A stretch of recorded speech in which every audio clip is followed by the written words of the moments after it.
కానుకలు అనేసి దశం పగలు అనేసి కానుకలు దశం పగలు ఇచ్చారా? ఇచ్చామండి. అవి 1000 రూపాయలు కాకుండా ప్రతి నెల కానుకలు ఇచ్చేవాళ్ళు. కానుకలు ఇచ్చాము. ఇవి కాకుండా ఏదైనా క్వింటా రైస్ అంటే మీరు రైస్ కూడా పట్టుకెళ్తామండి ప్రతి సండే రైస్ పట్టుకెళ్తాం. పవర్ లేస్. ఆ పాస్టర్ గారి పేరేంటి? సిహెచ్ పౌలు. పౌలు.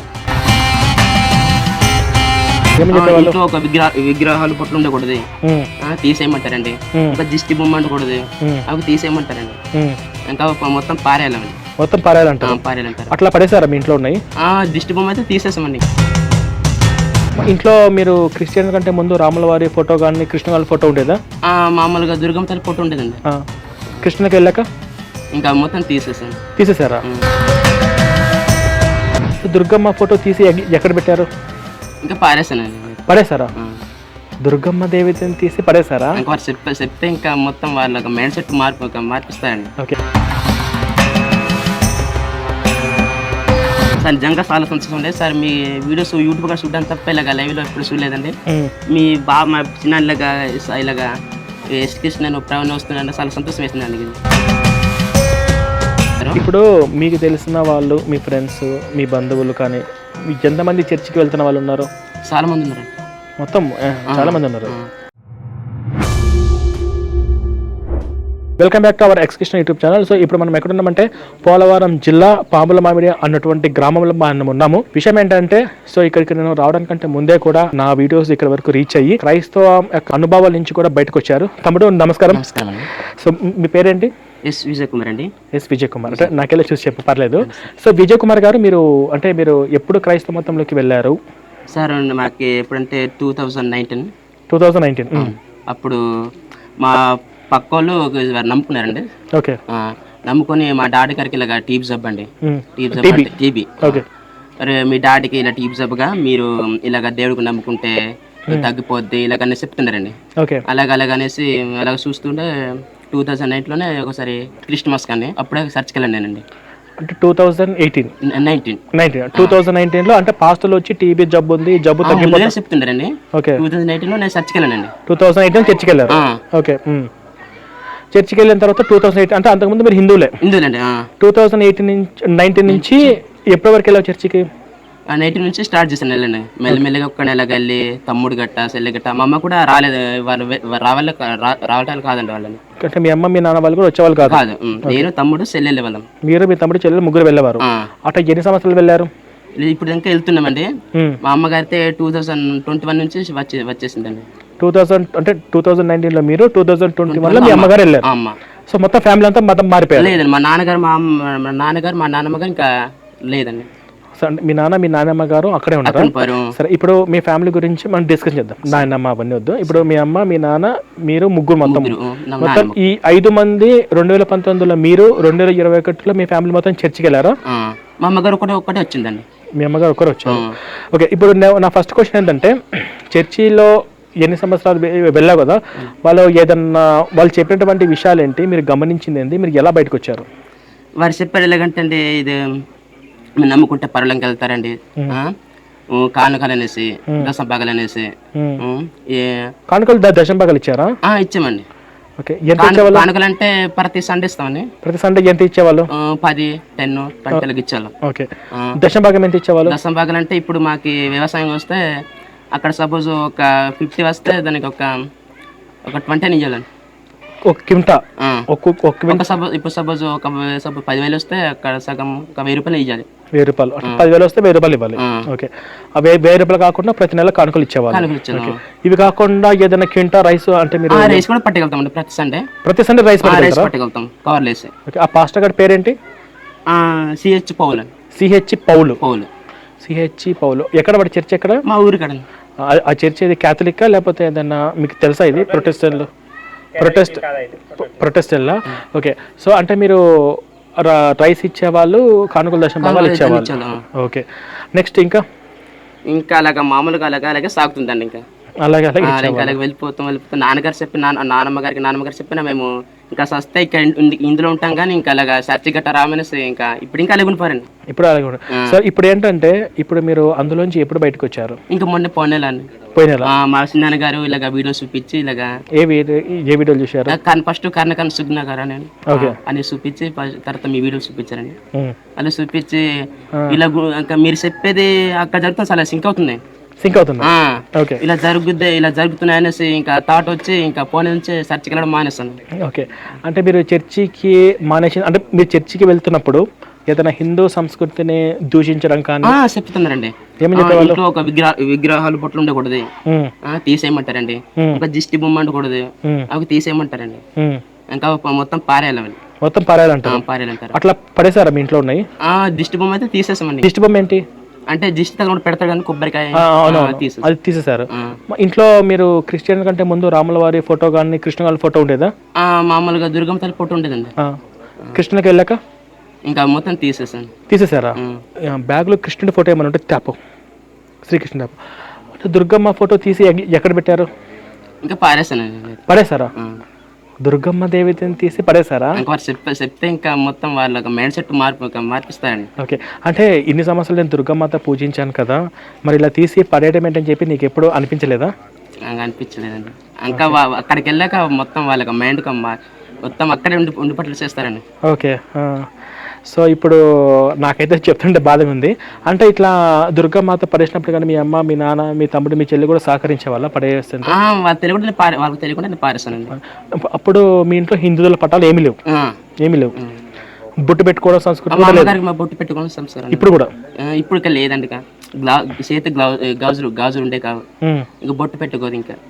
ఓకే, ఇంటి బయట ముగ్గు కానీ గడపకు పసుపు కానీ తోరణాలు కానీ అప్పుడు ఇందుకు ఉండగా చేసేదండి మా అమ్మ. ఇప్పుడైతే ముగ్గు కానీ ఇలాగ కుంకుమ కానీ కూడా పెట్టుకోదండి. కుంకుమ కూడా పెట్టుకోదు. సరే, ప్రెసెంట్ మీ అమ్మగారు బయటకు వచ్చారా? ఇంకా రాలేదు. నేను మొన్న నెల అవుతుందండి చూసి వీడియోస్. మీరు బయటకు వచ్చి నెల అవుతుంది? ఇంకా సర్చ్ వెళ్ళడం మానేస్తానండి నేను తమ్ముడు. ఇప్పుడు మా దేవుడిని నమ్మకపోతే నరకం అని? అవునండి, మా దేవుడు నమ్మకపోతే నరకమే, పరలోకం ఉండదు చెప్తారండి. అంటే మీ తాత ముత్తాతలు అందరూ నరకానికి అని చెప్పారా? చెప్తారండి ఆయన ప్రతి సండే అదే చెప్తారండి ఇంకా. ఓకే, సరే, ఇప్పుడు నేను స్పీచ్ విన్నాక ఎట్లా అనిపించింది? సార్ నిజంగా చాలా సంతోషం ఉండే సార్. మీ వీడియోస్ యూట్యూబ్ కూడా చూడడం తప్ప ఇలాగ లైవ్ లో ఎప్పుడు చూడలేదండి. మీ మా చిన్న ఇలాగా ఎస్కృష్ణ ప్రవీణ్ వస్తున్నాను, చాలా సంతోషం వేసిందండి.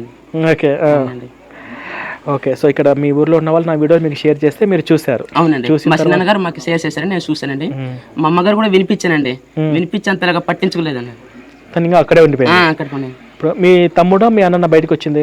నేను తమ్ముడు అండి, సర్చ్ వెళ్ళట్లేదండి. మీ తమ్ముడు కూడా బయటకు వచ్చారా పూర్తిగా? మీ చెల్లెలు? మా చెల్లి మా అమ్మ ఇంకా వెళ్తున్నారండి. మీ చెల్లెలు ఇంకా వెళ్తుంది చర్చికి? మీ చెల్లెలు కూడా బయటకు రాలేదా? రాలేదండి. చెప్పిన ఇంకా మైండ్ సెట్ లో అక్కడ ఉండిపోతారు కదా. అవునవును, ఇంకా మెల్లగా వీడియోస్ కూడా చూపించడం స్టార్ట్ చేస్తే. ఓకే, అంటే మెల్లమెల్లగా కొన్ని వీడియోస్ చూపించి పాస్టర్తో చేసిన డిబేట్స్ ఏ కరుణాకరణ చేసినా కానీ మేము కానీ మెల్లమెల్లగా చూపించిన తర్వాత రియలైజేషన్ స్టార్ట్ అవుతుంది. ఓకే, సరే, ఇప్పుడు అందులోంచి బయటకు వచ్చిన తర్వాత ఇప్పుడు ఎలా ఉంది? నిజంగా సార్ ఎంత ఆనందంగా ఉంటే అంత. అక్కడైతే సార్ ప్రతి సండే ఒకటే ఉపాసన ప్రార్థన అంటారు సార్, కూటం అంటారు. ప్రతి ఫ్రైడే ఇంకా ఉపాసం ఉండే ప్రార్థన చేయమంటారు, కన్ని ప్రార్థన అంటారండి. చాలా ఆలోచించుకోకుండా అక్కడే ఉండిపోయి ఎంత ఇదంటే అంత చాలా ఇబ్బంది అండి సార్. చాలా నరకం అండి. నరకమే? అవునండి. ఓకే ఓకే, సో ఇప్పుడైతే మీరు పూర్తిగా రియలైజ్ అయిపోయారు? అవునండి. ఓకే, సో ఇప్పుడు మీ చెల్లెలను కూడా బయటకు తీసుకొచ్చే ప్రయత్నం చేస్తున్నావా? సరే, మీ చర్చికి రాకపోతే పాస్టర్ వదిలిపెట్టడానికి నువ్వు చర్చికి రాలేదు కదా, దానికి ఏదో జరిగిద్దని చెప్పి బెదిరించారా? ఇంకా నా దగ్గర ఇంకా రాలేదండి, ఇంకా మామూలుగా చూస్తున్నారు బయట, ఇంకా చెప్పట్లేదు. ఇప్పుడు ఈ వీడియో రిలీజ్ అయిన తర్వాత నేను చూసి నువ్వు ఎక్స్క్రిషన్ అంతా ఫ్రెండ్తో కలిసి వీడియో చేసావు, నీకు దేవుడు ఏదో చేస్తారని చెప్పేసి భయపెట్టిస్తే?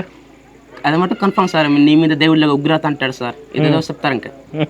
అది మటు కన్ఫర్మ్ సార్. అసలు దేవుడు అన్నవాడు అట్లుంటాడా? ఇప్పుడు అలాగ ఉండే కూడా సార్, దేవుడు అన్నదే ఎక్కడికెళ్ళినా దేవుడు, ఎక్కడికెళ్ళినా మనిషి బాగుంటేనే దేవుడు అనుకున్నగా దేవుడు కాదు సార్.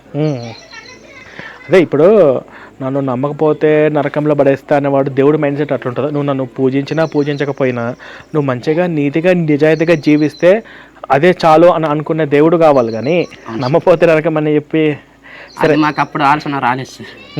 ఇప్పుడు వృత్తిపరంగా మీరు ఏం చేస్తున్నారు? వృత్తిపరంగా ఇంకా వ్యవసాయం వ్యవసాయం చేసేవాళ్ళు. సో ఇప్పుడు నువ్వు గుడికి వెళ్తావు, నువ్వు ఎవరన్నా రైస్ ఇవ్వాలి, దశంభాగం ఇవ్వాలి, కానుకలు ఖచ్చితంగా ఉండిలేయాలి, ఏమైనా కండిషన్స్ ఉన్నాయండి? ఇలాగా చర్చి టెంపుల్లో అట్లా ఏమైనా చూసావా? ఎప్పుడు చూడలేదండి, ఎక్కడ చూడలేదు. ఇది మన దగ్గర రూపాయన వేస్తే చాలండి అది. కానీ ఇక్కడ అలా సర్చలో కాదండి. ఇప్పుడు ఇంకెంత పని చేసినా అక్కడ 10% కన్ఫర్మ్ ఎంత.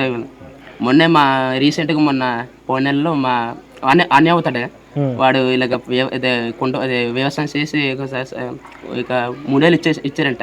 మా అమ్మ చెప్తుండే, నేను వెళ్ళలేదు సర్చ్ కానీ మా అమ్మ ఇలాగ దశంభాగాలు ఇచ్చింది చెప్తుండే. 3,000 ఇచ్చింది మీ అమ్మగారు? మా అన్నయ్య మీ అన్నయ్య వాళ్ళు అంటే మా అన్నయ్యలు అవుతారు. ఇప్పుడు మీకు తెలిసిన వాళ్ళు, మీ ఫ్రెండ్స్, మీ బంధువులు కానీ ఎంతమంది చర్చికి వెళ్తున్న వాళ్ళు ఉన్నారు? చాలా మంది ఉన్నారండి, మొత్తం చాలా మంది ఉన్నారు. మా ఊర్లో చాలా మంది ఉన్నారండి. సో అంటే మీ ఊర్లో మొత్తం కాదు, ముందుగా మీ ఇంట్లో వాళ్ళు ఎంతమంది ఉన్నారు మొత్తం? మా ఇంట్లో మొత్తం 6 అండి. మొత్తం 6 మంది. 6 ఫస్ట్ డే వెళ్ళానండి. ఫస్ట్ వెళ్ళి అలాగా తమ్ముడు సెల్ అలాగ వెళ్ళి లాస్ట్గా అమ్మగారు వచ్చిందండి. ఓకే. ఇంకా నాన్నమ్మ అయితే మీరు బయటకు వచ్చారు కానీ వాళ్ళు బయటికి రాలేదు. ఓకే, సరే పర్లేదు. ఇప్పుడు పేరెంట్స్ అంటే అలాగే ఉంటారు, నువ్వు లైట్ తీసుకో. ఇప్పుడు నాకు కావాల్సింది ఏంటంటే ఎక్స్క్రిస్టియన్ ఛానల్ లెక్క మూమెంట్ ముఖ్య ఉద్దేశం ఏంటంటే ఫస్ట్ యంగ్ జనరేషన్ యువతను మార్చాలి. ఇప్పుడు మీ అమ్మగారు అంటే ఓకే, వాళ్ళకి అలా పైత్యం ఉంటుంది చెప్పే వరకు ట్రై చేయి. చెప్పకపోతే పెద్ద నష్టమే లేదు, ఇంట్లో నువ్వు ఒక్కడే ఉన్నావు. పాస్టర్ గారు వచ్చి కానుకలు దశంభాగాలు అడిగితే ఇవ్వనివ్వకుండా ఆపు. ఒక్క రూపాయి కూడా, అదే నువ్వు చర్చికి వెళ్తే వెళ్ళు ప్రార్థన చేయించుకో, కానీ కానుకలు మాత్రం ఒక్క రూపాయి కూడా ఇవ్వద్దు అనే దాని మీద ఉండు. ఓకేనా? సో తర్వాత చాలా సంతోషము. సో నన్ను కలవడం మీకు ఎట్లా అనిపిస్తుంది? చాలా సంతోషం అండి సార్. మీ వీడియోలో అలాగ చూసి అలా చూసి మైండ్ కూడా మారిపోయిందండి. డైలీ చూస్తావా? చూస్తానండి, మా చిన్న గారు వాట్సాప్ పెడతారండి, పెడిసి యూట్యూబ్లో చూస్తానండి. ఓకే, అట్లాగే ఇప్పుడు ఎన్ని కిలోమీటర్ల నుంచి వచ్చావు ఇక్కడికి? ఒక 4 ఉంటుంది. 4 కిలోమీటర్లు ఎంటర్ అండి మాది. ఎంట్రీలోనే ఇక్కడికి వచ్చాను, మా చిన్న అవుతారండి. ఓకే, పేరు విజయ్ కుమార్. ఓకే, విజయ్ కుమార్. ఓకే, చాలా సంతోషం విజయ్ కుమార్. విషయం ఏంటంటే ఇటు కట్ చేస్తుంది. ఇప్పుడు నా తరపు నుంచి ఒక చిన్న గిఫ్ట్ ఇస్తున్నాను. సరే, ఏదో అమ్మవారిని అలా పడేయడం అనేది చాలా తప్పు. సరే, ఆ తప్పును సరిదిద్దుకునే అవకాశం కూడా ఉంటుంది. ఓకేనా? నువ్వు అలా పడేసావు కదా, నేను ఏదో అలాంటి రాక్షసులు అయితే దేవుళ్ళు కాదు. ఓకే, సో అప్పుడప్పుడు మన వీడియోస్ చూస్తూ ఉండు. నాకు కావాల్సింది ఏంటంటే అమ్మగారు అలా లైట్ తీసుకో, మీ చెల్లెలు గారిని మార్చే ప్రయత్నించి వీడియోస్ చూపించు, మన పుస్తకాలు ఇవ్వు. ఎందుకంటే మీ చెల్లెల నుంచి వాడు ఇంకా ఏదైనా చేయొచ్చు, మీకు ఇంట్లో ఏదో అయిపోతుంది. ఇప్పుడు ఇది మీ ఇంట్లోకి ఇస్తే మీ ఇంట్లో వాడు పెట్టుకునేవాడు, నువ్వు పెట్టినా పెట్టుకునేవాడు, అవునా కదా? సో అట్లాంటి వాడు కాబట్టి వాడు చాలా డేంజరస్ కాబట్టి, సో మీ చెల్లెలను కూడా మార్చే ప్రయత్నం చూడు, మెల్లమెల్లగా మార్చు. మీ చుట్టుపక్కల ఉన్నటువంటి వాళ్ళందరినీ కూడా మెల్లమెల్లగా మార్చే ప్రయత్నం చేయి. సో నా తరపు నుంచి వచ్చేసి మీకు విష్ణు శివుడు ఇస్తున్నాను, మంచిగా పెట్టుకుని పూజ చేసుకో. మీ ఇంటి వరకు వస్తున్నాడు శివుడు, సో పూజ చేసుకో. సో ఇంకా ధైర్యంగా ఉండు, హ్యాపీగా ఉండు. ఓకేనా? All the best. సో ఇంకా ఏదన్నా అంటే ఇంకా ఇప్పటికీ చర్చికి వెళ్తున్నటువంటి వాళ్ళు చాలామంది ఉన్నారు. సో మీ తరపు నుంచి ఏదైనా చెప్పాలనుకుంటే 2 మాటలు చెప్పు. నా తరపున అయితే ఇంకా చెప్పు. సర్చ్కి వెళ్తే సార్ మీ వీడియో చూపిస్తానండి, చూపించి ఇలాగ జరుగుతుందనేసి బుక్ ఇప్పుడు తీసుకున్నాం కదా సార్, అది కూడా చదివి వినిపిస్తానండి. ఓకే, ఇక చూడండి, ఈ గ్రామంలో పాపము రోజువారీ కూలీకి వ్యవసాయం చేసుకునే వాళ్ళు, చాలా చిన్న పిల్లోడు. ఈ పిల్లోడి దగ్గర కూడా నెలకు సంపాదించే 10,000లో వాడు 1,000 రూపాయలు తీసుకుంటున్నాడు. మళ్ళీ ప్రతి వారం కానుకలు తీసుకుంటున్నాడు. మళ్ళీ ఈ అబ్బాయి సంపాదించినటువంటి క్వింటా రైస్లో కూడా మళ్ళీ కేజీలు రైస్ బ్యాగ్ తీసుకుంటున్నాడు. అంటే ఈ అబ్బాయి నుంచే ఇంత సంపాదిస్తున్నాడు. అంటే ఇటువంటి వాళ్ళు ఎంతమంది ఉన్నారు? ఆ పాస్టర్ గారి పేరేంది? సిహెచ్ పౌల్గా. ఇప్పుడు ఒకవేళ ఈ వీడియో వాడు చూసి ఏం భయపడవు కదా? అసలు భయపడను సార్. ఓకే, మన వాళ్ళందరూ చాలా మంది ఉన్నారు. సో నువ్వేమి భయపడాల్సిన పని లేదు. ఇంకా ఎంతమంది వీలైతే అంతమందిని బయటకు తీసుకురా. ఇంటికి వచ్చిన శివుని మాత్రం బయట పెట్టద్దు. ఓకేనా? Thank you so much. Thank you.